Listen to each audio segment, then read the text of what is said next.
easier said than done. Minister Johnathan Gentry says Al Sharpton caused a lot of this mess. The least he could do is help them dig the people out of Ferguson to at least make this mess a memory. You remember the minister from this viral video in the wake of Ferguson. Take a look. I'm sick of it. I'm sick of it. I'm not going to tell you we going to march, we going to do this, we going to do that. I'm going to tell you, damn it, let's change. Let's change as black people. When is this going to stop? When?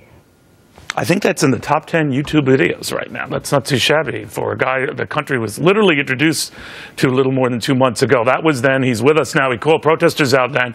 He's back with us to call Al Sharpton out right now. Minister, very good to have you back. How you doing? Good. How you doing, Neil? Very Thank you for good. having me. You're a gifted young man and a powerful. Remind me not to get on the other side of an argument with you. But the one thing I noticed is that you were calling into question this idea of feeding the beast or the beastly reaction on the part of anyone at a time of a riot. And you held Al Sharpton accountable. What did you mean by that? I held him accountable as far as the leadership of where we are in this country when it comes to race relations. You have the power to bring unity or division.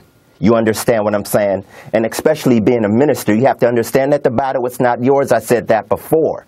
You understand it is by his will we live and move and have our being. You, sir, have divided the country. And now we have a city that's still trying to rebuild to this day. You know, and it would be disrespectful for me not to mention those who are out there trying to rebuild. The business owners that are picking up the pieces. It would be disrespectful not to mention them. And half of them are African-American, to your point, Minister. I guess what I'm wondering is, shouldn't Al Sharpton be there for them right now? Well, that's my point. You understand, the man takes the weakness of African-American communities and use it for his personal gain. You understand? Because 6 months later, well, we all need to come together now. Not back then, but now. Now is the time. Now is the time that we have a whole entire city that looks like a ghost town that needs to be rebuilt. Where are they? You understand? But yet we have a whole movement talking about Black Lives Matter still causing confusion. Help me understand that. You understand this city, these business owners that have nothing, that are digging in their own pockets, okay, trying to build themselves back up where they used to be, but yet we have a movement that he created talking about Black Lives Matter.